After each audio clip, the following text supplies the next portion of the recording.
손석희의 시선 집중.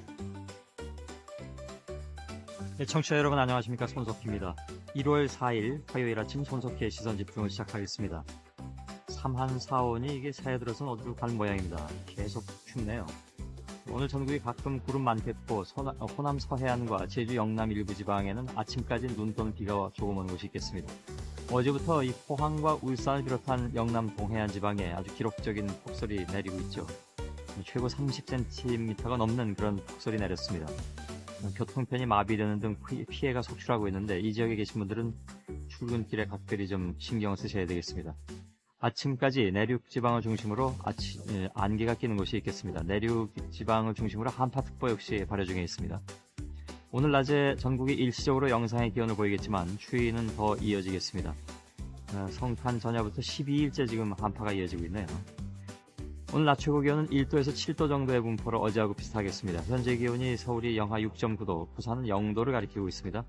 광주 영하 7.6도, 대구 영하 1.2도, 대전 영하 6.9도를 가리키고 있습니다. 추운 날씨 속에 밤새 열심히 일하신 분들, 그리고 아침 일찍 일어나신 여러분, 세계 각지에서 인터넷 라디오 미니로 지금 시선 집중을 듣고 계신 여러분 모두 반갑습니다. 뉴욕 증시에는 다우존스가 0.81% 올랐습니다. 11,670.75. 그리고 나스닥은 1.46%로 오름폭이 큽니다. 2,691.52를 기록했네요. 새해 첫 거래일이었는데 경제 지표가 호조를 보이면서 올해 경제 회복세에 대한 기대감으로 급등세로 마감했다는 소식입니다. 캠페인 잠시 듣겠습니다.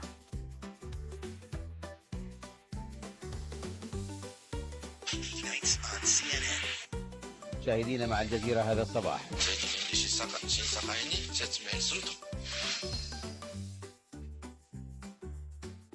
예, 전주현 외신캐스터와 함께 하겠습니다. 안녕하세요. 안녕하세요. 예. 지금 뭐 세계적으로 폭설, 한파, 또 저쪽 남반구 쪽은 비가 많이 또 왔다고 하고요. 라니냐 현상 때문이라면서요? 더 타임스지가 분석을 했는데요. 이 라니냐는 엘니뇨의 반대 현상으로 동태평양 해역의 수온이 평년보다 0.5도 낮은 현상이 5개월 이상 이어지는 것을 말합니다. 예. 이 라니냐 현상 때문에 아시아는 물론 남미와 북미에 장마와 가뭄, 폭설, 추위 등 이상기후가 발생하고 있다는 건데요. 라니냐는 작년 6월부터 영향을 미치기 시작하더니 점점 세력을 더해서 현재 적도 부근 태평양의 수온은 예년보다 1.5도나 낮은 상태를 유지하고 있습니다. 예. 이번 라니냐는 지난 반세기 동안 가장 강력한 것으로 보이는데요. 여름까지 북반구에 영향을 미칠 것으로 보입니다. 예. 이번 라니냐는 이달 말이나 다음 달에 정점에 달할 것으로 예상되고 있습니다. 예. 다음 소식은요? 외교 전문지 포린 폴리시가 올해 주목해야 할 지구촌의 주요 이슈로 대부분 경제 관련 문제를 선정했습니다.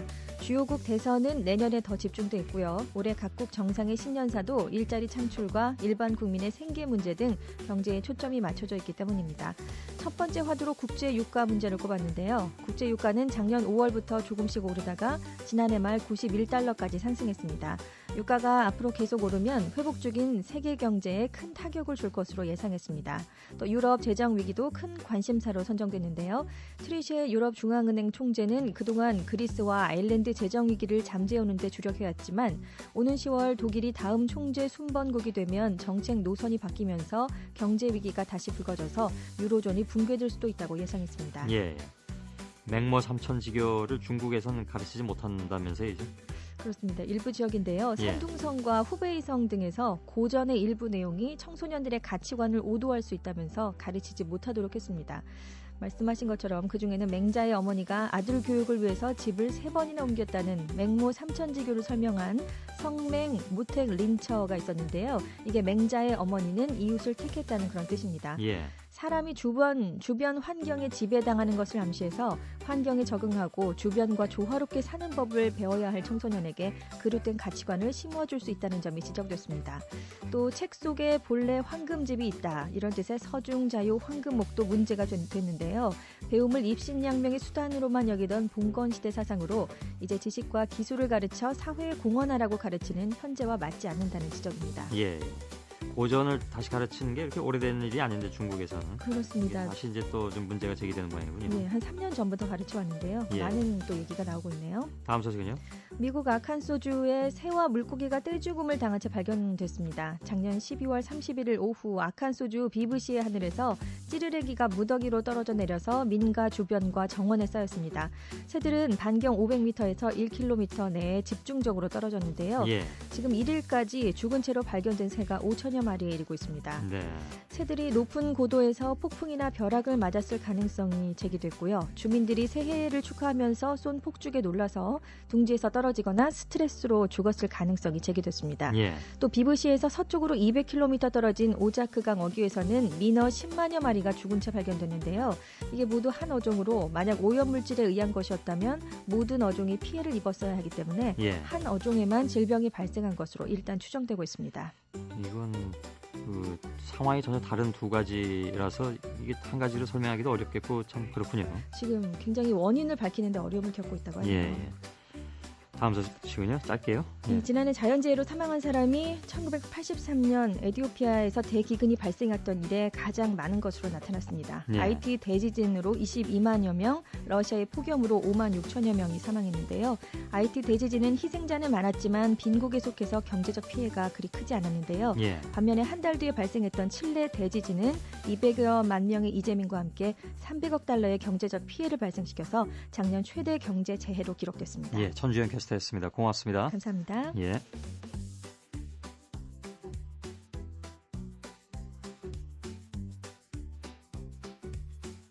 예, 스포츠 소식.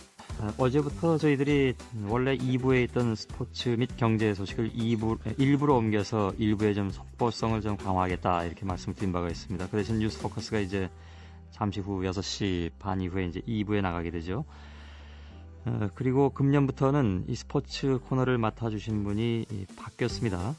그러니까 토요일에는 신명철 스포츠 평론가가 여전히 수고를 해주실 텐데 화요일과 목요일에는 일간 스포츠 김동환 기자가 새롭게 합류를 하셨습니다. 안녕하세요. 네, 안녕하십니까? 예.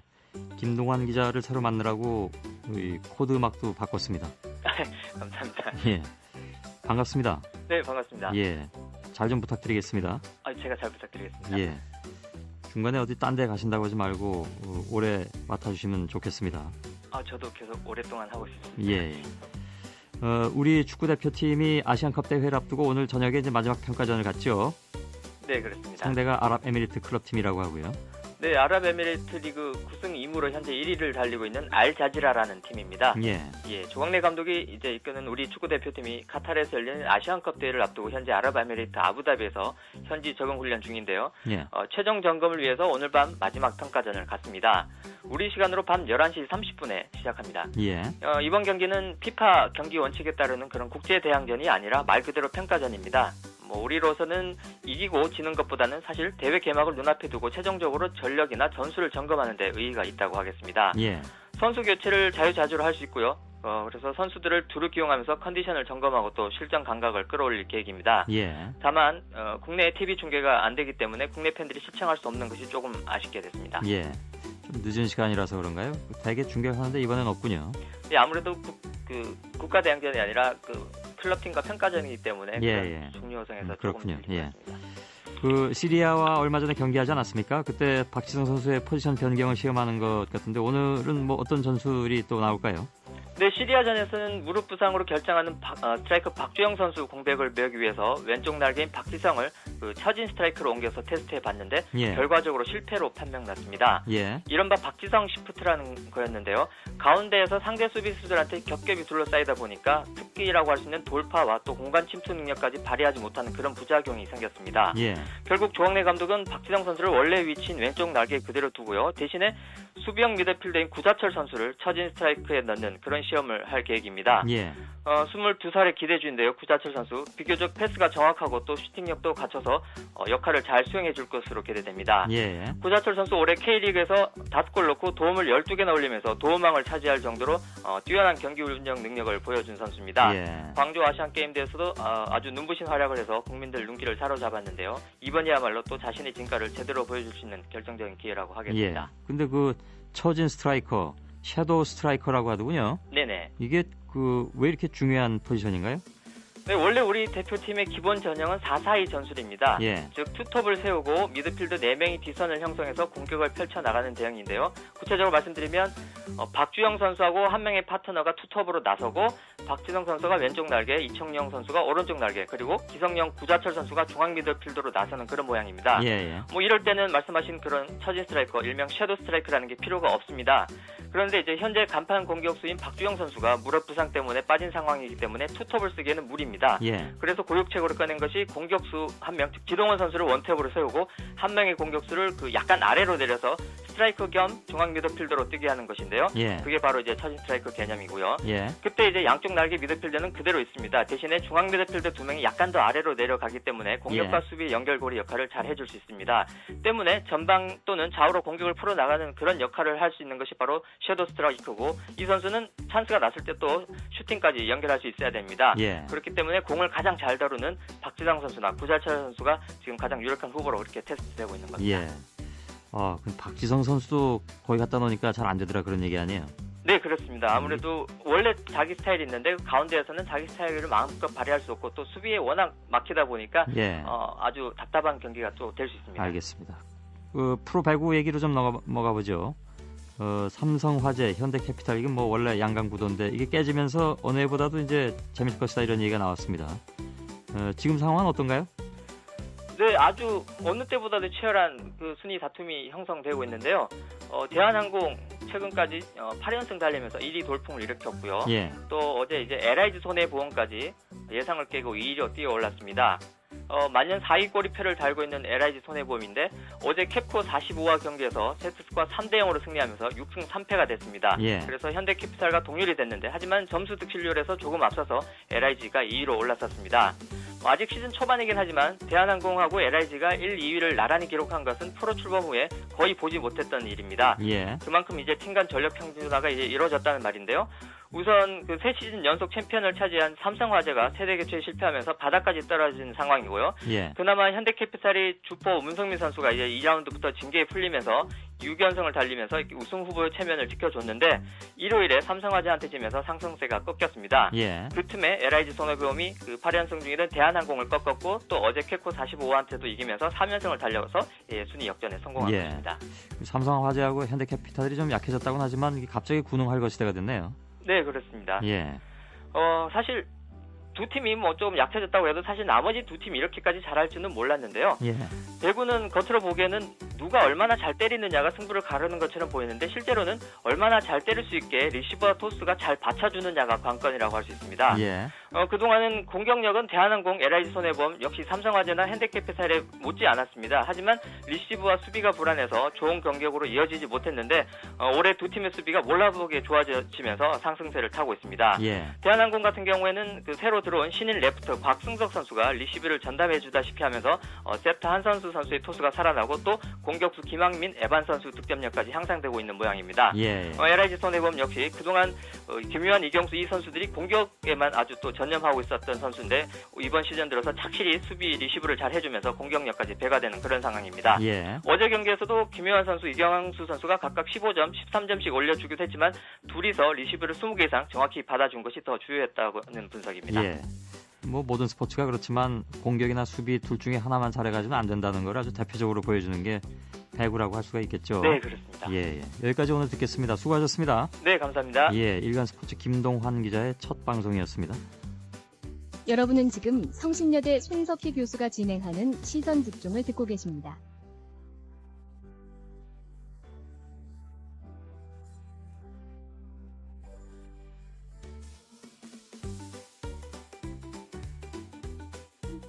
뉴스포커스 진행하겠습니다. 오늘 순서 시작하기 전에 어제 종편과 관련한 인터뷰에서 송실대 김민기 교수의 답변 중에 우리나라 신문 중에 자진해서 경영이 어렵다고 그만둔 것이 이제 제일경제신문과 아시아경제신문밖에 없다 이런 말씀을 하신 바가 있는데 이게 좀 사실과 다릅니다. 아시아경제신문은 2006년 6월에 제일경제신문을 오히려 흡수 합병해서 석간 아시아경제신문으로 정상적으로 발행되고 있죠. 김민기 교수께서 약간 좀 그 흡수 합병 과정을 좀 착각하셨던 것 같은데 대신 좀 미안하다는 말씀 전해드립니다. 이 아시아경제신문에서 듣고 계셨다면 굉장히 좀 놀라셨을 것 같습니다. 잘 발행되고 있는데. 자, 오늘 순서 시작하죠. 최근에 경기도 파주시 돼지 살처분 매립지 부근에서 피가 섞인 지하수가 나온다는 제보가 나와서 충격을 줬습니다. 어제 파주시가 현장을 확인해 보니까 지하수 오염이 아니라 일부 침출수가 도랑으로 흘러든 것이다 이렇게 해명했습니다만, 이번 일로 해서 이제 구제역 방역 대책, 그러니까 무더기를 이렇게 매몰하는 것이 2차 환경 오염을 일으키지 않겠느냐 이런 우려가 계속 나오고 있죠. 영남대 환경공학과 전관수 교수를 연결했습니다. 여보세요? 예, 여보세요? 예, 안녕하십니까? 예, 안녕하십니까? 예, 지하수가 오염된 건 아니다. 그러니까 돼지 매몰지에서 나온 침출수는 맞는 것이다 이렇게 얘기가 되는데, 이렇게 되면 오염될 가능성도 생각하지 않을 수가 없는데 어떻게 보십니까? 예, 그 오염 가능성 있는 이야기죠. 예, 침출수는 그 매몰 처분된 가축들이 이렇게 분해되는 과정에서 발생하는 썩은 물인데요. 보통 그 지하수가 1년에는 느리게 볼 때 한 10m, 그리고 빠르게 흐를 때는 한 500m 정도 속도로 이동합니다. 그래서 예, 뭐 가령 그 가축을 그 살처분해서 매립한 그 매립장으로부터 한 500m 정도의 우물이 있다고 본다면요. 그 우물의 그 오염 현상이 나타날 때까지는 빠르면 한 2, 4년 정도, 그리고 예. 길게 보면 한 5년에서 10년까지도 나타날 수 있는데요. 예, 특히 금년처럼 이제 매립 처분량이 워낙 많고, 그다음에 또 지금 진행되는 매립 작업의 실태라든지 또 일부 침출수 누출 현상을 봤을 때는 결국 그 시간의 문제일 뿐이지 침출수에 의한 지하수 오염 가능성은 매우 크다고 볼 수 있습니다. 예. 그 방역 당국의 매뉴얼을 보면 구덩이를 4 내지 5m 정도 파고 이중 비닐하고 석회 또 톱밥을 깔도록 되어 있습니다. 예. 이중 비닐을 제대로 깔았다면 사실 침출수가 생기기 어려울 텐데, 이게 워낙 요즘 많이 파묻다 보니까 예. 제대로 관리가 안 된 측면이 있는 모양이죠. 예, 그렇습니다. 뭐 아시다시피 그저 동물의 신체가 70% 정도는 이제 수분으로 돼 있고요. 예, 그 외 성분도 그 분해 과정에서 뼈하고 고형 단백질을 빼면은 전부 물하고 가스로 분해됩니다. 예, 그래서 결국 뭐 외부에서 수분이 공급되지 않는다 해도 돼지 한 마리를 뭐 한 300kg 정도라고 생각한다면 예, 1000마리 돼지를 살처분할 경우에는 약 한 210톤 정도의 그 엄청난 양의 물을 갖다가 가두는 셈이거든요. 예. 근데 그 농업용 비닐, 두 겹으로 한 농업용 비닐 같은 경우는 소의 뿔이라든지 아니면 돼지의 다리 같이 이렇게 단단하고 뾰족한 물체에 의해서 아주 쉽게 찢어지죠. 예, 또 더군다나 이제 돼지는 요즘에 보면 생매장에 가깝게 처분하고 있는데요. 예, 그 과정에서 이제 돼지가 몸부림을 치고 그래서 비닐은 아주 쉽게 찢어져 버리게 됩니다. 예. 그리고 이제 톱밥 같은 경우는 이제 침출수가 되는 걸 줄이려고 이제 사용하는 것으로 생각이 되는데, 예, 뭐 톱밥 30cm 정도가 210톤이라는 그런 엄청난 양의 그 침출수를 억제하지 못하죠. 그렇겠네요, 진짜. 예. 뭐 그나마 또 이제 현재는 동절기 인과이기 때문에 침출수가 얼어서 누출이 적은 편이지만 말이죠. 예. 날씨가 풀리고 이제 분해가 본격적으로 시작이 되면 더 많은 양의 침출수가 생길 수가 있습니다. 예, 걱정이네요. 올해 워낙 많은 소와 돼지를 묻었기 때문에 그렇죠. 그래서 더 걱정인데, 예. 이게 뭐 그 대기라든가 토양이라든가 2차 환경 오염, 예. 그렇다고 지금 뭐 그 뾰족히 막을 수 있는 방법이 어떤 게 있을까요? 예, 뭐 지금 이제 크게 그 환경적인 그 어떤 문제를 보게 되면 한 세 예. 가지 정도로 나눌 수가 있는데요. 예, 첫 번째는 이제 집안 침하 문제입니다. 이렇게 대량으로 매몰 처분된 가축들이 분해되면서 침출수하고 이제 가스로 나가게 되는데요. 예, 그렇게 침출수와 가스로 빠져나가게 되면은 이제 매몰 처분된 땅이 푹 꺼지게 되고요. 예, 집안이 이제 급격히 악화되기 때문에 안전사고도 발생할 수 있고요. 예, 그리고 두 번째로는 또 악취 문제라고 볼 수 있는데요. 생체 폐기물의 경우는 이제 그 구성분으로 인해서 분해 과정에서 악취가 심하게 납니다. 예. 현재는 이제 매몰 초기이고 겨울이기 때문에 분해가 급격하지 않고 가스 발생도 적어서 냄새가 지금은 별로 나지 않지만, 예, 날씨가 풀리면서 이제 악취를 유발할 가능성이 굉장히 많아지죠. 예, 그리고 가장 심각한 부분이 이제 침출수로 인한 지하수하고 하천수 오염인데요. 예, 침출수 같은 경우는 이제 음식 쓰레기 같이 고농도의 오염 물질을 포함하고 있고요. 예, 그다음에 또 이제 매립되는 그 소나 돼지가 생체 폐기물이라는 점에서는 병원성 세균이라든지 이제 바이러스 등도 포함될 수 있는 그런 잠재적 가능성을 가지고 있죠. 예. 그래서 지하수나 하천수 같은 경우는 이제 쉽게 노출될 수 있기 때문에 이제 그게 가장 염려되는 부분이죠. 예. 뭐 비닐을 더 깐다고 해서 해결될 문제도 아닌 것 같고, 예. 방식을 좀 바꿀 필요가 있다면 어떤 방식이 있을 수 있나요? 예, 뭐 가장 좋은 거는 아무래도 이제 지금 현재 생활 폐기물 매립하듯이 예. 완전히 준비돼 있는 그런 그 매립지에 처분하는 것이 가장 좋고요. 예. 더 좋은 방법은 이제 소각하는 방법이 더 좋겠지만은 아무래도 시간이나 비용적 측면이 필요하죠. 그래서 뭐 지금 이제 단기적으로라도 그 축산 농가가 있는 지역의 지형이나 지질 사항을 파악을 해서 예. 그러한 정보를 이제 체계하는 것이 필요합니다. 예. 매몰 처분할 경우에 가장 중요한 것 중에 하나가 이제 지질 정보가 되겠는데요. 가령 이제 매몰 처분을 위한 구덩이를 파다 보면은 이 갈수기인 동절기에는 그 표시가 나지 않는 그런 지하수맥에 매몰 처분할 수도 있죠. 예. 예, 그럴 경우가 이제 최악의 상황이 됩니다. 그렇겠네요. 엎친 데 덮치는 거네요. 예. 예. 그래서 이제 뭐 그것뿐만 아니라 이제 또 쉽게 파지는 곳을 이제 찾다 보면은 침출수가 줄줄 새가지고 지하수나 이제 하천수로 흘러버리는 그런 예. 모래가 많이 섞인 땅에 매몰할 수도 있죠. 예.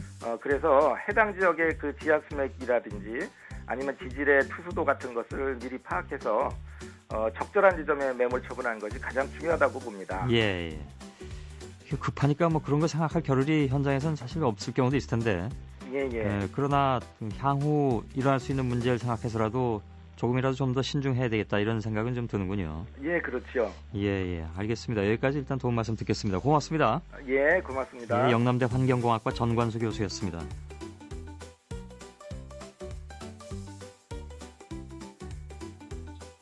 손석희의 시선 집중. 잠시 후에 김종배의 뉴스 브리핑이 이어집니다.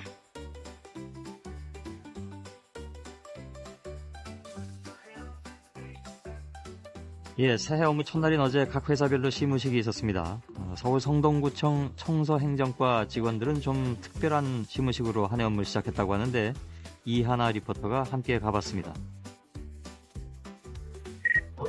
유현석 관장님, 각 조장님들은 저 선별장으로 전원 다 들어오세요, 조장님들.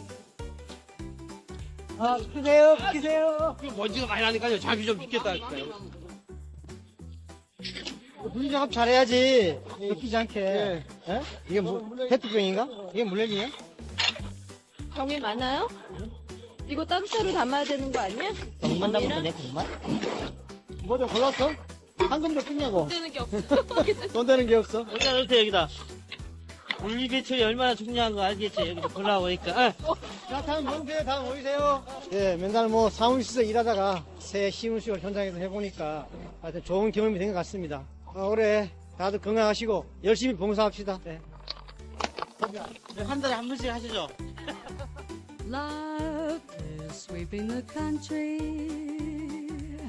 성동구청 청소행정과 직원 30여 명은 평범한 시무식 대신 이렇게 환경미화원 1일 체험에 나섰습니다. 어제 새벽 4시 반부터 6시까지 이렇게 작업을 했다고 하는데 짧은 시간이었지만 책상 앞에서 보는 업무하고 현장은 참 많은 차이가 있다. 이걸 깨닫기에는 충분한 시간이었다고 하는군요. 크리스 커너의 목소리가 나오네요. Love is sweeping the country. 잠깐 들어볼까요? 60초 풍경 이하나 리포터의 취재였습니다.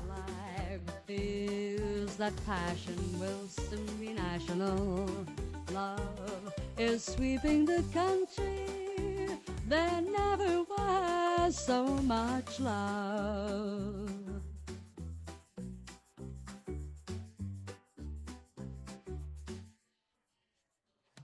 여러분께서는 지금 출근길 시사 정보 프로그램 손석희의 시선 집중을 듣고 계십니다. 예, 시사평론가 김종배 씨의 뉴스 브리핑입니다. 안녕하세요. 네, 안녕하세요. 예. 이명박 대통령이 어제 신년 특별연설을 했는데요. 이 북한은 핵과 군사적 모험주의를 포기해야 하고 이를 말뿐 아니라 행동으로 보여야 한다면서 북한이 진정성을 보인다면 우리는 국제사회와 함께 경제협력을 획기적으로 발전시켜 나갈 의지와 계획을 갖고 있다. 이렇게 밝혔습니다. 예. 이어서 올해 국정운영의 두 축은 역시 안보와 경제라면서 5%대 성장과 3% 이내의 물가 안정 등의 목표를 제시를 했고요. 복지 정책과 관련해선 이 개인이 태어나서 노후까지 생애 주기에 맞게 자아실현과 행복한 삶을 누리도록 할 것이라면서도 한정된 국가 재정으로 무차별적 시혜를 베풀고 환심을 사려는 복지 포퓰리즘은 문제의 해결책이 아니다 이렇게 강조를 했습니다. 예. 그리고 관련해서 중앙일보가 실은 뉴스가 하나 있는데요. 이명박 대통령이 지난달 31일 열린 확대 비서관 회의에서 이 레임덕과 관련해서 입장을 언급을 했다고 합니다. 예. 일부 참모가 집권 4년 차인 올해엔 정무적으로 많은 난관이 예상되며 특히 대선을 앞두고 예비 후보들이 목청이 높아지면서 구심력보다는 원심력이 커지고 정책 수행에 어려움이 있을 것이다 이렇게 분석을 했다고 합니다. 그러자 이명박 대통령이 난 결코 동의할 수 없다 이렇게 밝히면서 선거가 없는 내년이 가장 일하기 좋은 한 해다. 난 서울시장 때도 임기 마지막 날 퇴근 시간까지 일한 뒤 퇴임식을 했다 이렇게 말을 했다고 하고요. 예. 일부 참모가 정치권과의 소통 강화를 주장한 데 대해서는 소통 부족이라고들 말하지만 난 다양한 사람들의 이야기를 들어왔다. 왜 정치권의 불만을 일방적으로 수용해서 참모들이 나를 소통 안 하는 대통령으로 만드느냐. 내가 얼마나 많은 사람들을 만났는지 통계를 한번 뽑아봐라 이렇게 말했다고 합니다. 예. 이명박 대통령의 발언 요지는 일을 열심히 하지 않고 딴 생각을 하는 사람들이 권력 누수를 말한다. 자꾸 그런 이야기를 하는 사람들은 자기 일에 대한 인식이 부족하거나 사심이 있는 사람들이다. 일하는 사람에겐 권력 누수가 없다. 이것이었다고 하는데요. 예. 이명박 대통령은 어제 신년 특별연설에서 올해는 정말로 일을 많이 할 수 있는 해다. 이렇게 강조하기도 했었습니다. 예. 손학규 민주당 대표가 새해 인사차 찾아온 정진석 청와대 정무수석과 충돌을 했다고 하는데요. 손학규 대표는 대통령이 인사를 전할 마음이 있으면 수석을 통해 인사치레를 할 게 아니라 국회에서의 날치기 통과에 대한 유감의 뜻을 갖고 그것이 잘못됐다는 것을 구체적으로 보여줘야 마땅하다 이렇게 말하면서 대통령의 신년 연설을 보고 실망했다. 국정이 이렇게 파행된 데 대해서 국정 최고 책임자로서 최소한의 유감 표명이라도 해야 할 것 아니냐 이렇게 말했습니다. 예. 이에 대해서 정진석 수석이 오늘은 대통령의 말씀을 전하러 온 것이 아니다. 야당 최고 지도자를 연초에 청와대 정무수석이 찾아뵙는 건 당연한 것이다. 거칠애가 아니다 이렇게 말을 했다고 하는데 이어진 비공개 면담에서도 이 손 대표는 대통령의 메시지나 인사를 전하러 온 것이 아니면 뭐하러 왔느냐. 야당 대표가 할 일이 없어서 인사치레로 인사를 받겠느냐. 메시지가 없다면 돌아가라 이렇게 말했다고 합니다. 예. 이에 대해서 청와대 관계자는 신년 인사차 찾아간 정무수석을 공개적으로 힐난한 손 대표의 속 좁음과 이중성에 경악을 금치 못한다 이렇게 비판을 했다고 하는데요. 예. 제가 보기에는 쓸데없는 싸움 같습니다. 예. 그리고 성남시 의회가 지난달 31일 오전 10시 임시회를 열어서 한나라당의 수정 예산안에 대한 표결 처리에 들어갔는데요. 이 쟁점이 있었습니다. 이 성남 시립병원 설립 예산 147억여 원을 포함할지 여부를 놓고 한나라당 의원들과 민주민노당 의원들이 입장 차이를 보인 건데요. 한나라당은 깎아야 한다고 주장을 해왔고 민주당과 민노당은 단식 농성까지 하면서 여기에 반발을 해왔습니다. 예. 그래서 결국 표결까지 갔는데 이 표결은 한나라당 의원이 17명, 민주당 의원 15명, 민노당 의원 1명이 참석을 했거든요. 예. 그러니까 한 표 차로 통과될 걸로 예상이 됐는데 한나라당 소속 장대훈 의장이 회의 진행 실수로 표결을 하지 못했다고 합니다. 이로 인해서 예산안이 가부동수로 부결이 돼버렸거든요. 예. 근데 그 뒤에 이제 또 그 장면이 연출이 됩니다. 이에 당황한 한나라당이 자신들이 깎았던 시장 업무 추진비 1억여 원을 되살린 이 재수정 예산안을 마련한 다음에 제주도에 가 있던 시의원 한 명을 급히 불러올려서 이날 밤 11시 35분경에 단독 처리를 했다고 합니다. 예. 민주당과 민노당 의원들은 퇴장을 했다고 하고요. 예. 예. 국토해양부가 친수구역 특별법 시행령을 통해서 친수구역을 강에서 각각 4km 구간까지로 정했습니다. 당초 법률안은 2km 이내로 정하고 있는데 이걸 2배로 늘린 거거든요. 예. 이렇게 되면 전 국토의 23.5%인 2만 4천 제곱킬로미터가 친수구역에 포함이 된다고 합니다. 엄청난 넓이네요. 그렇습니다. 그리고 또 하천 개발 과정에서 생기는 이익의 90%는 국가가 환수한 다음에 4대강 사업비 보전에 사용하기로 했다고 합니다. 그리고 군 장성들이 이 승용차의 별판을 떼어나고 이 지퍼가 달린 장군용 전투화 대신 장병들과 같은 전투화를 신기 시작했다고 합니다. 예. 올해 들어서 나타난 현상이라고 하는데 또 장군용 요대와 권총 가죽 벨트, 장군 전용 식당과 이발소도 없애고 있다고 하고 권위적인 인상을 주는 지휘봉도 휴대하지 않기로 했다고 합니다. 예. 운전병의 경우에는 부대 지휘관이나 위기관리 직책에 있는 장군에게는 배치되지만 그 외의 행정직이나 참모직 장성의 경우에는 장거리 운행 등 꼭 필요할 때에만 지원하기로 했다고 합니다. 예. 이 김상기 육군 참모총장이 지난달 30일에 이 같은 내용의 이메일 서신을 모든 장군들에게 보낸 바 있다고 합니다. 예. 조선일보 보도인데요. 이 감사원이 지난해 하반기부터 직무감찰에 착수를 해서 이 강원랜드 카지노를 60번 이상 출입한 공무원을 적발해서 도박자금 출처 등을 조사하고 있다고 합니다. 이번에 적발된 공무원 중에는 차관복급을 포함한 중앙부처 고위직과 지자체 공무원 수십 명이 포함되어 있다고 하는데 중앙부처의 한 고위 관부는 지난해 외부 기관에서 파견 근무를 하면서 무려 180차례 넘게 카지노를 출입을 했다고 하고요. 예, 거의 이틀에 한 번 꼴이네요. 그렇습니다. 도박 자금으로 최고 20억 원이 넘는 돈을 쓴 경우도 있었다고 합니다. 예, 이 돈 다 어디서 났을까요? 그러게 말이죠. 네. 서울시 교육청이 금품 수수나 성추행 등 각종 비리에 연루돼서 감사를 받고 있는 서울 지역 학교의 교명을 공개하기로 했습니다. 이 홈페이지를 통해서 어떤 학교가 무슨 일로 감사를 받아서 어떤 비위 사실이 드러났고 어떻게 조사됐는지를 낱낱이 공개하겠다. 이런 계획인데요. 예. 학교 구성원 전체에게 비리에 대한 연대 책임을 지워서 자체 감시 기능을 강화하겠다. 이런 취지라고 합니다. 학교 측 반발이 있을 수도 있겠군요. 그렇습니다. 일부에서는 오히려 이것이 공동 은폐로 귀결될 수도 있다. 이렇게 좀 우려하고 있다고 합니다. 예. 서울중앙지검 형사사부가 전정붕 한국마케팅학술연구소장을 사기 혐의 등으로 불구속 기소를 했는데요. 전 씨는 2006년 자신을 카이스트 마케팅 연구소 교수라고 소개하면서 수협 중앙의 전략 마케팅 용역 계약 담당 직원에게 마케팅 전략을 세워주겠다고 접근해서 모두 9,580만 원을 받아 챙겼다고 하고요. 예. 또 한국개발연구원 수석연구원과 카이스트 교수를 지냈다면서 철도인력개발원에도 접근을 했다고 합니다. 검찰 수사 결과 전 씨는 서울 소재 모 대학 무역학과 출신이라고 하는데 카이스트 내 산학협력업체에서 일하다가 교수 사칭으로 2001년에 퇴출된 바가 있다고 하는데 그런데도 허위 학벌을 내세웠고요. 한 방송은 그를 기업체 CEO 대담 프로그램의 진행자로 발탁하기도 했다고 합니다. 결국 카이스트 쪽에서 고발했다면서요? 그렇습니다.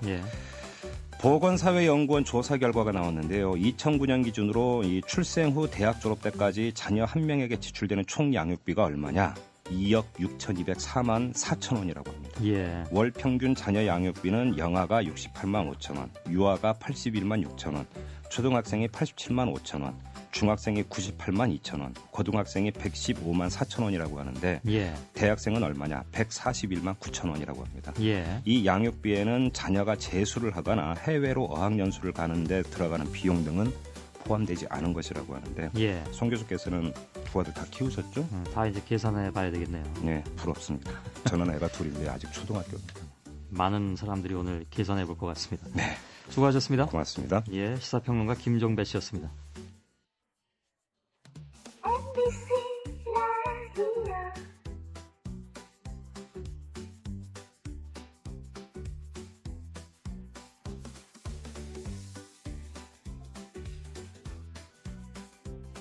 어제 민주당 박지원 원내대표를 연결해서 새해 국회를 전망해본 데 이어서 오늘은 한나라당 김무성 원내대표를 연결하겠습니다. 국회 정상화가 역시 핵심적인 문제일 테고요. 또 이명박 대통령이 집권 후반기에 들어가는 해인데다가 여권의 대선 주자들도 움직임이 점차 이제 본격화되면서 올해가 여권에게는 어려운 해가 될 것이다.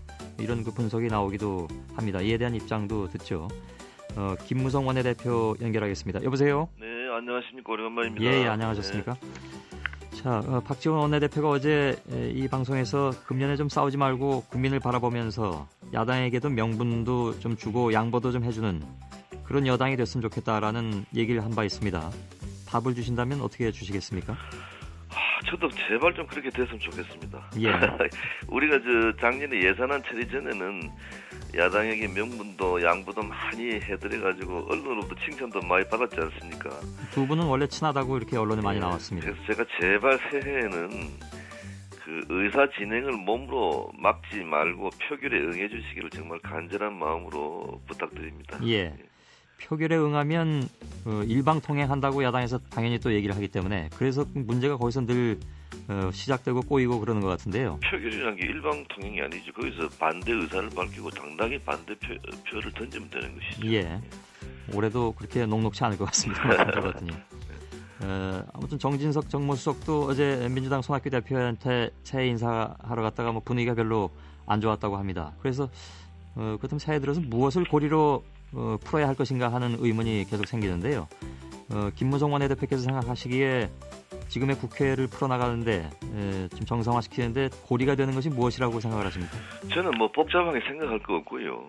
국회라는 장은 야당을 위해서 만들어진 겁니다. 이 자기들에게 유리한 이 국회에 자기 활동 무대를 버리고 바깥으로 도는 것 자체가 잘못된 일입니다. 과거에도 이런 일이 많았었는데 결국은 돌아오지 않습니까? 어느 당이든 그건 거기서 벗어날 수는 없는 것 같고요. 그런 비판에서. 그래서 이제 빨리 돌아와가지고 국회 안에서 국민들 보는 앞에서 과연 누가 옳은가 하는 것을 건전한 경쟁을 하는 그런 날이 빨리 올 겁니다. 아마 그 명분과 양보를 박지원 원내대표가 얘기하는 것은 돌아오는 데 있어서도 야당이 좀 돌아올 수 있게 해줘야 되는 정치력도 있어야 되는 것이 아니냐 이런 얘기였던 것 같은데요. 그래서 제가 모든 자존심을 꺾고 박지원 대표에게 여러 번 전화를 하고 또 그 방에 여러 번 찾아가서 이제 화를 풀고 이제 다시 국회에서 일하자 이렇게 이야기를 했고 또 새해엔 또 이호 여사의 세배 가가지고 거기서도 민주당의 지도부를 모두 만나가지고 또 반갑게 인사도 하고 그렇게 했습니다. 그거 가지고는 아마 민주당에 돌아오긴 좀 어려울 것 같고요. 예를 들면 지난번에 이제 인사청문회를 한 17일 정도에 진행을 하면서 야당이 돌아올 수 있는 어떤 길이 마련되는 것이 아니냐라고 말씀을 하셨던 것 같은데 어제 박지원 원내대표하고 얘기한 바에 따르면 17일 인사청문회 개최는 좀 어려울 것 같은데요. 그때까지는 준비가 안 된다라는 그런 얘기였는데요.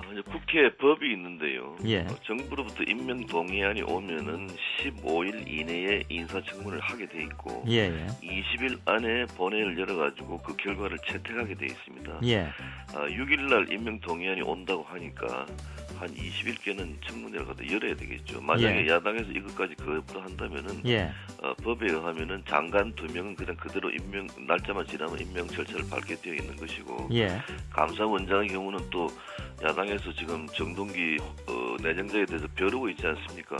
그런 활동부들을 스스로 포기할 리는 없다고 저는 생각을 합니다. 그러면 적어도 늦어도 20일까지는 야당이 돌아올 것이다.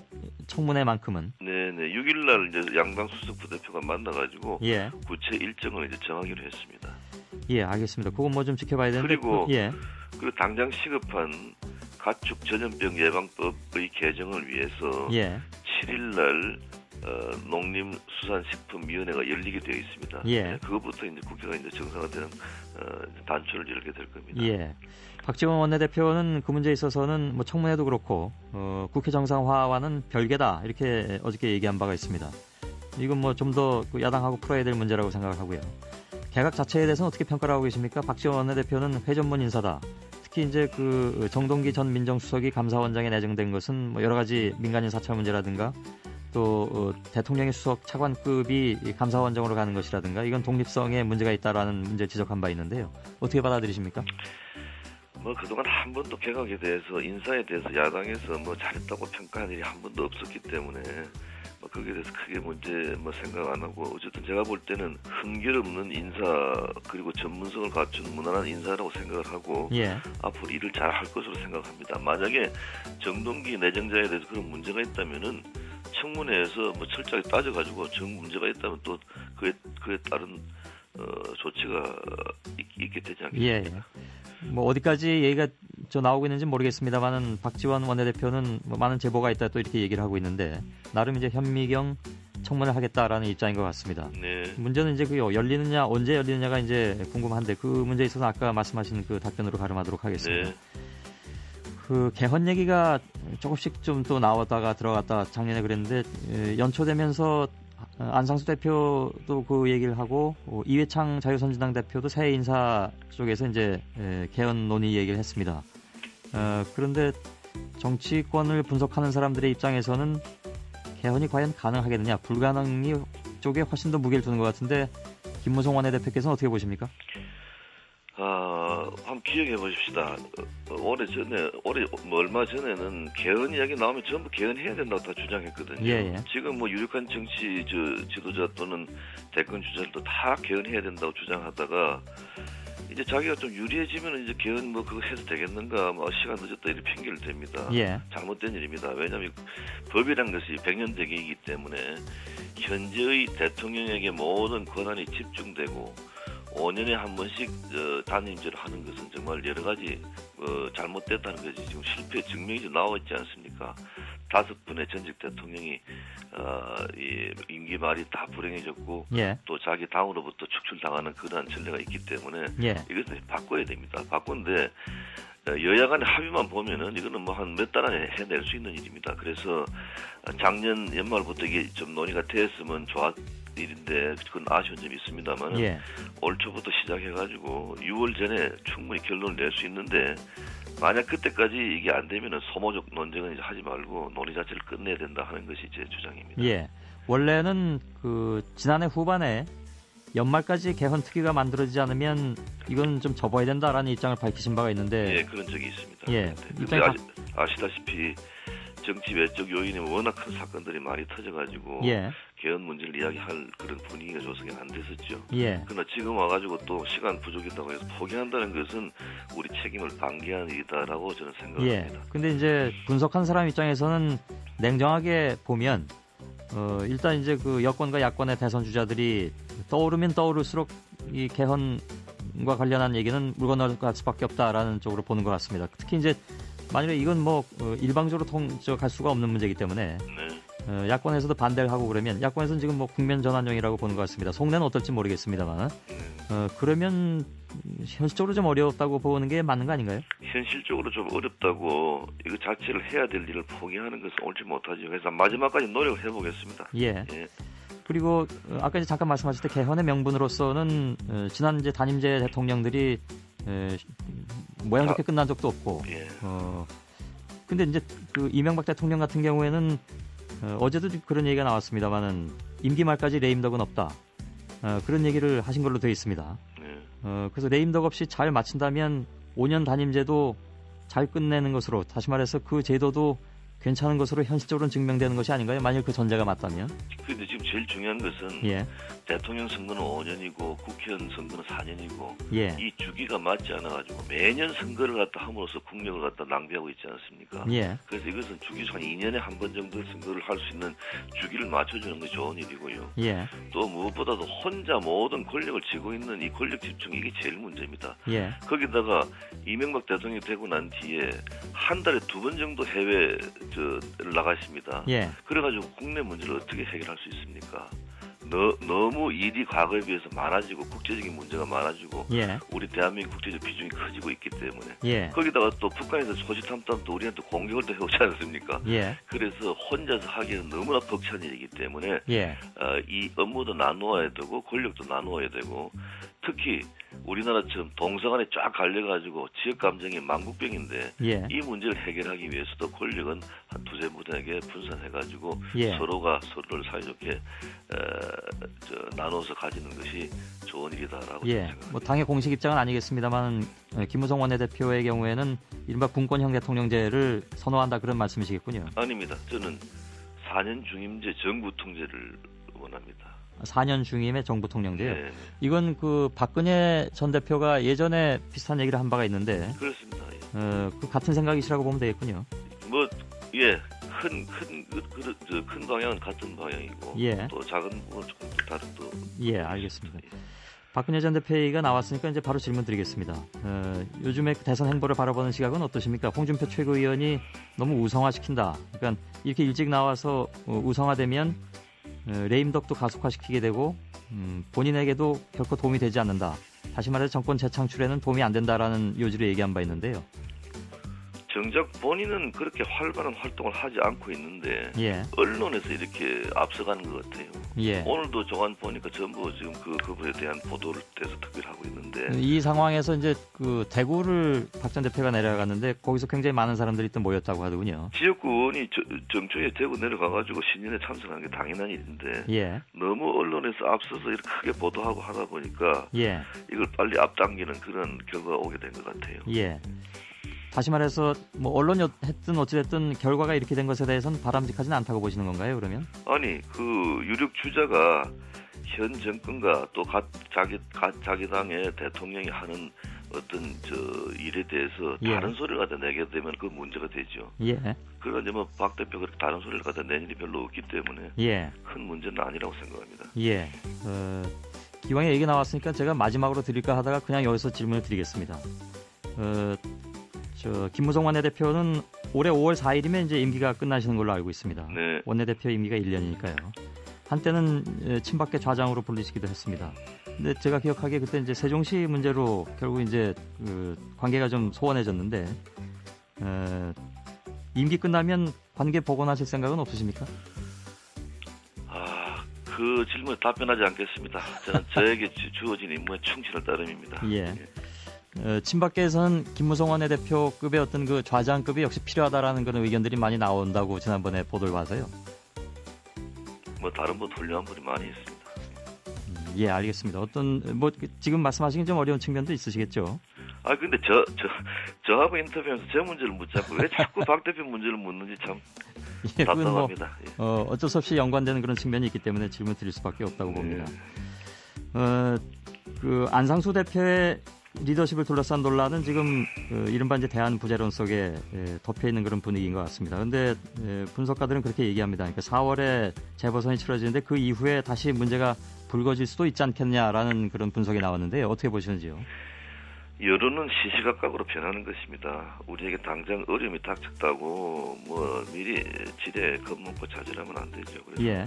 작년의 실수는 이미 다 지나간 일들이고 앞으로 더 낮은 자세로 심기일전한다면은 눈앞에 닥친 어려움은 충분히 극복하고 잘 해나갈 것으로 기대하고 예. 우리 한나라당은 안상수 대표 중심으로 똘똘 뭉쳐가지고 내년 치러질 재보선 선거에 열심히 해서 좋은 결과가 나올 수 있도록 하겠습니다. 예. 근데 이것은 이제 청와대와의 관계 속에서도 얘기가 자꾸 되는 것 같습니다. 어제 그 첫 최고위원회의 새해 들어서 처음으로 열린 걸로 알고 있는데 당 지도부에서는 청와대에 대해서 할 말은 하겠다 이런 목소리가 계속 나왔습니다. 그래서 뭐 당 중심론이라든가 청와대 견제론 이런 얘기들이 이제 여전히 좀 나오는 것 같은데 다만 아까도 잠깐 말씀드렸습니다만 이명박 대통령이 그 마지막 시간까지 다 채우고 일하고 떠난다. 다시 말해서 레임덕은 없다. 이거는 대통령으로서의 업무에 대한 얘기이기도 하지만 당과의 관계에 대해서도 분석해 볼 만한 여지가 있지 않느냐. 다시 말해서 당의 중심론이 힘을 발휘하기 어려울 것이다. 이런 분석으로도 이어지는데요. 그건 어떻게 보시는지요? 그런데 그런 이야기를 다 쓸데없는 이야기입니다. 저는 그동안 청와대의 어떤 지시도 받지 않고 예. 독립적으로 일을 잘 해왔습니다. 예. 그리고 서로 싸우지 않고 협조해 나가야지 왜 자꾸 그렇게 날이 선 공방을 하는지 저는 이해할 수 없습니다. 예. 이제 청와대라는 것이 들어가 보면은 좀 오만해지고 자기 혼자 모든 애국을 다 하는 것처럼 이렇게 착각에 빠질 수 있는 그런 분위기가 되어 있습니다. 예. 만약 그렇게 갈 때는 우리가 비판을 해가고 견제해가지고 길을 바로잡아주면 되죠. 예. 대통령께서도 의욕이 넘치는 분이기 때문에 일을 하다 보면은 좀 너무 효율만 강조하다 보니까 중간 과정에 좀 문제가 있을 수도 있는 겁니다. 예. 그럴 때마다 당신 그러면 안 된다고 우리가 이야기하면 되는 거죠. 예. 미리부터 각을 세울 필요가 있겠습니까? 예. 예. 그것이 지금까지 잘 진행돼 왔느냐에 대해서 뭐 평가가 다르기 때문에 그런 얘기가 나오는 거겠죠. 다소 좀 문제가 있을 때는 또 그때마다 또 당에서 목소리를 내가지고 바로잡고 해왔죠. 예. 알겠습니다. 오늘 여기까지 말씀 나누겠습니다. 고맙습니다. 네, 감사합니다. 예, 한나라당의 김무성 원내대표였습니다. MBC 라디오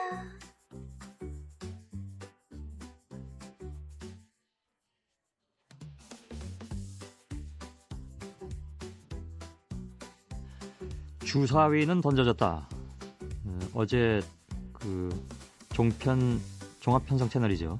여기에 하나로 선정된 동아일보 칼럼 중에 한 구절입니다. 정부가 중앙, 조선, 동아, 매일경제 이렇게 4개 사업자를 최종적으로 선정을 했는데 물론 이제 연합뉴스는 또 보도 채널로 선정이 됐고요. 미디어의 지각 변동이 예상되는 만큼 연일 관련 소식들이 쏟아져 나오고 있습니다.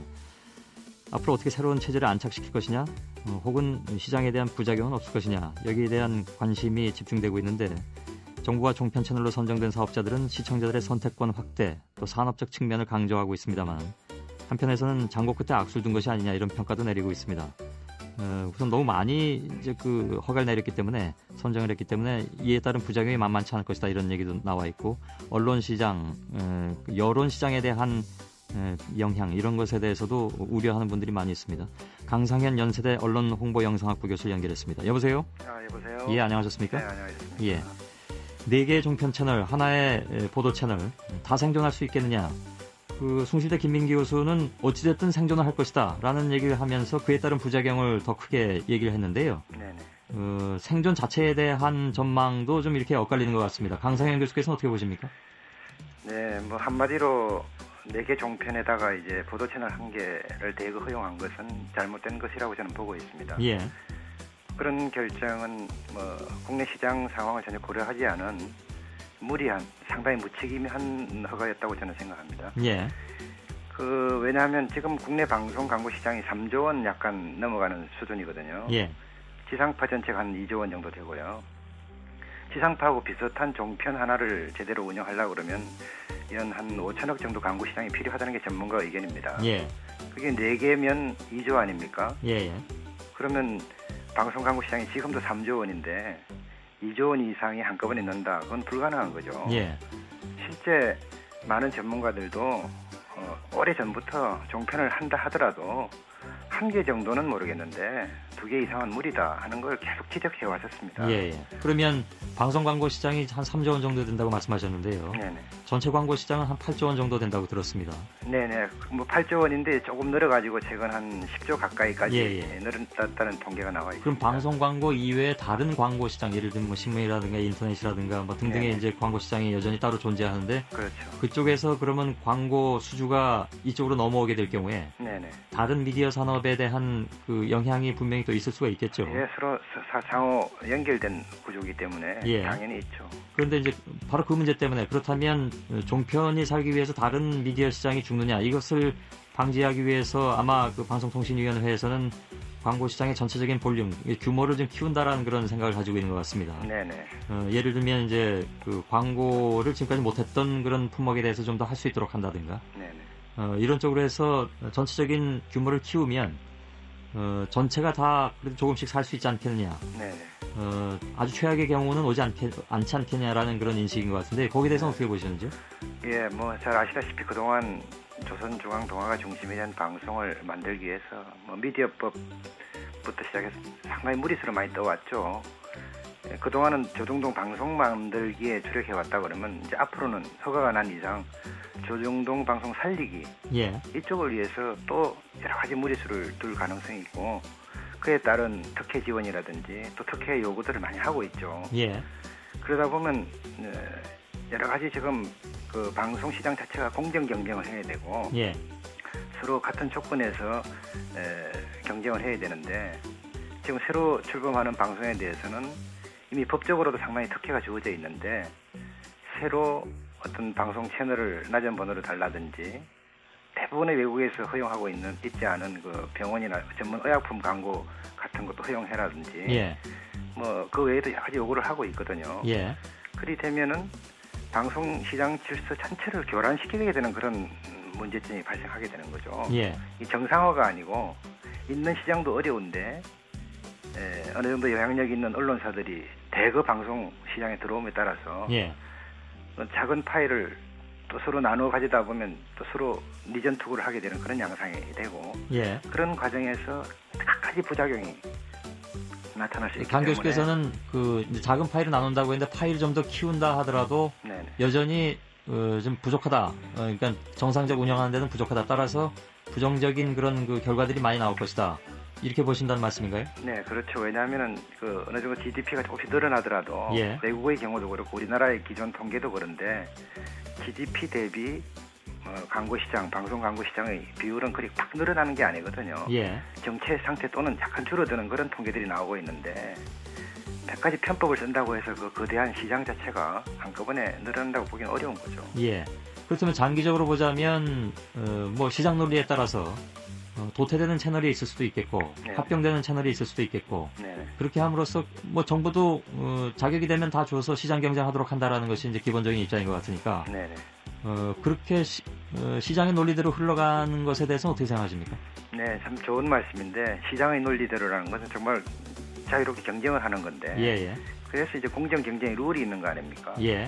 룰이 있어야 되는데 그 룰 자체가 불공정할 때 그게 공정 경쟁이 될 수가 없고 그에 따라서 특혜를 받는 쪽이 있는가 하면 손해를 보는 쪽이 있게 돼 있고 그러다 보니까 기존 방송 매체들은 다 어려움을 호소하고 있는 상황인데, 거기다가 이제 신규 언론사가 중심인 방송사가 들어갔을 때 과연 공정한 시장 논리가 작동할 수 있겠느냐, 그에 대한 우려도 한편으로 있는 거죠. 예를 들면 이제 10번 이내에 좋은 채널을 좀 배정해달라라든가 또 KBS ETV 광고를 축소하거나 폐지해달라든가 이런 내용들이 구체적으로 언급이 되고 있습니다. 여기에 대해서는 어떻게 보십니까? 이것이 불공정한 것이라고 생각을 하십니까? 아니 그 케이블 방송에 있어 채널 배정권은 SO에 있습니다. 케이블 방송사가. 그리고 이미 다 번호대가 다 정해져 있습니다. 뭐 잘 아시다시피 MBC, KBS 이렇게 다 11번, 7번, 9번 이런 게 있지 않습니까? 예, 예. 그 사이사이에는 역시 아시다시피 홈쇼핑 채널들이 들어가 있고요. 예. 그 결국 케이블 방송사의 많은 수익이 거기서 발생을 하는데 예. 그걸 인위적으로 변경을 시킨다든지 하는 것은 방송 사업자의 어떤 권한을 침해하는 것이 되고 예.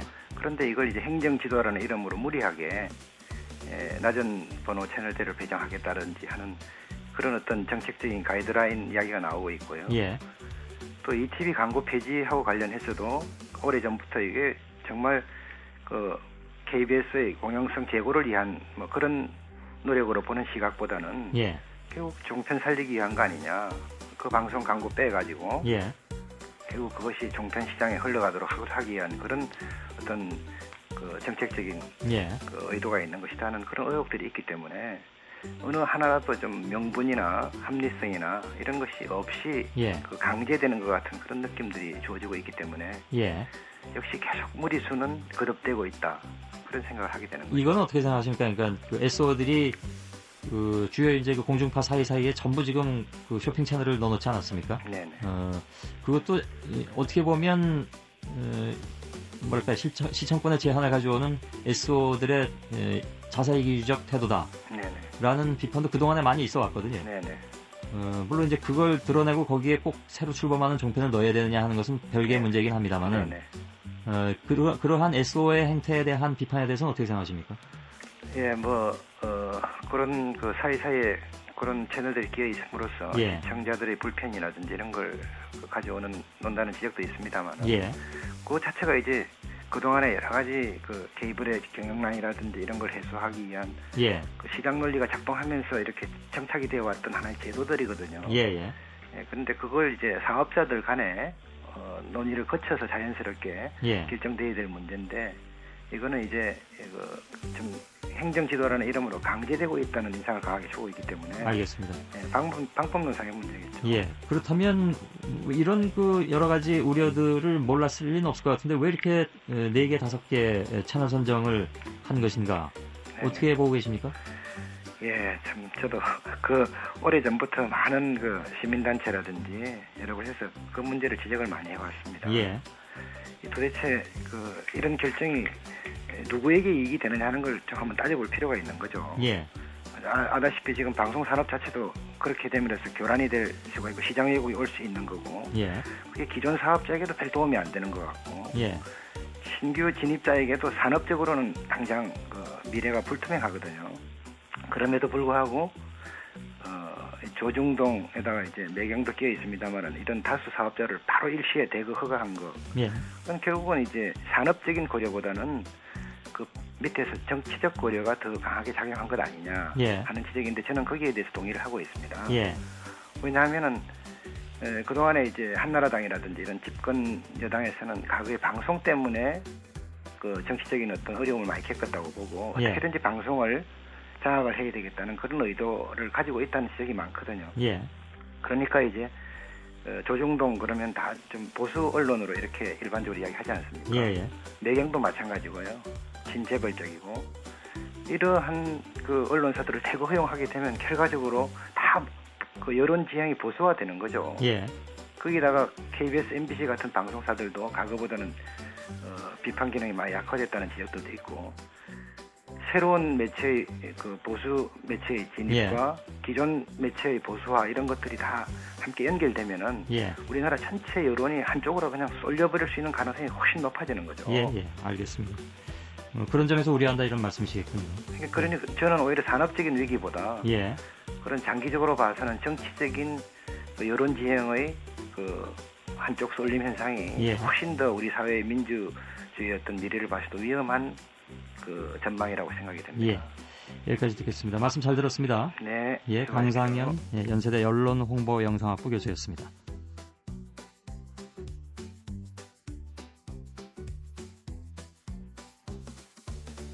미니 인터뷰 오늘 주인공은 대구 세댁 식육점의 이태원 사장이십니다. 헌혈 증서 한 장당 600g의 돼지고기를 주는 방식으로 헌혈증을 모아서 자원봉사센터에 기증을 하셨습니다. 주인공이 되실만 하죠. 여보세요? 예, 안녕하십니까. 반갑습니다. 예. 1년 동안 150장 정도를 모으셨다고 들었습니다. 예. 고기값으로 환산하면 얼마나 될까요? 그 600g에 예. 한 6천 원 정도 하거든요. 예. 그래서 한 100만 원 가까이 됩니다. 예. 어떻게 이런 생각을 처음에 하셨을까요? 옛날에는 저희가 참 못 살았거든요. 예. 월세방에서도 살고 이제 장사도 겨우겨우 시작했거든요. 예. 근데 이제 우리가 열심히 하다 보니까 맛좋기로도 소문나고 정직하다고도 소문나고 이러니까 예. 장사도 잘 되더라고요. 예. 그래서 이제 저희가 이제 밥 먹고 살 정도만 되면 예. 저희 부부가 이제 남에게 도움을 주자고 우리 이제 한 10년 전부터 이제 봉사도 하고 했습니다. 예. 하고 나니까 이제 가정의 행복도 또 오는 것 같고 아, 그럼요. 애들도 뭐 잘 커주고 이래서 참 좋더라고요. 그 방법을 이제 헌혈 증서라고 딱 아이디어를 떠올리신 거군요. 예. 예. 저 자원봉사자들한테는 또 고깃값도 10% 할인해 주신다고 들었습니다. 예. 이렇게 자꾸 하시다 보면 좀 손해 보실 때는 없을까요? 아니지, 가정이 행복하고 그다음에 이러니까 더 좋은 것 같은데. 예. 요즘에 구제역이라고 해서 왜 예. 모두를 걱정하시잖아요. 예. 그래서 손님들이 좀 줄지 않았을까? 그러면 정말 이러시다가 손해 보는 거 아닐까 하는 걱정을 그래서 했습니다. 그 구제액의 영향은 많이 있습니다. 그 매출이 한 40% 떨어졌거든요. 예. 그 한우나 이제 그 돼지고기는 엄격한 검사를 해서 들어오기 때문에 예. 걱정 안 하셔도 되고요. 예. 또 가열해서 드시면 괜찮다고 하는데 뭐 그 구제액 하니까 그렇죠. 예, 그 사람들이 많이 물어보고 이러더라고요. 하긴 돼지고기는 구제역이 아니라 하더라도 평상시에 다 충분히 익혀서들 드시기 때문에 큰 문제는 없는데 이제 괜히 이거 걱정이 아무래도 되는 거겠죠. 예. 평소 좀 수줍어 하시는 성격이신 것 같습니다. 많이 그렇습니다. 예. 아이고 참 좋은 일 많이 하고 계신데. 근데 식육적 이름이 새댁이네요. 예. 저희가 이제 가게 인수 받을 때 이제 세댁 식육전을 받았거든요. 예. 근데 이제 그때 우리가 그 신혼부부 때 그래도 우리 큰애 나고 장사를 했거든요. 예. 그러다 보니까 이제 그게 딱 좋더라고요. 예. 그 20년이 흘러서 지금도 이렇게 세댁이라 불러주니까 더 좋지 않습니까? 기분이 좋겠네요. 예. 예. 좋은 일 해주셔서 고맙습니다. 이게 뭐 연말연시에 뭐 도움의 손길이 조금 줄었다 하는 얘기도 있었지만 저희 방송에 나오시는 분들 이렇게 말씀 들어보면 전혀 그렇지 않고 오히려 늘어난 듯한 그런 느낌까지도 들 때가 있습니다. 오늘 고맙습니다. 예, 감사합니다. 예. 대구 새댁 식육점의 이태원 사장이셨습니다. 레트쌈 당신은 당신을 위해 노력하고 있습니다. 남들이 아직 태평하고 오만하고 사치에 빠져 있을 때 그는 세상 사람들의 추악한 얼굴을 다 보고 현장을 지켜보는 아웃사이더였다.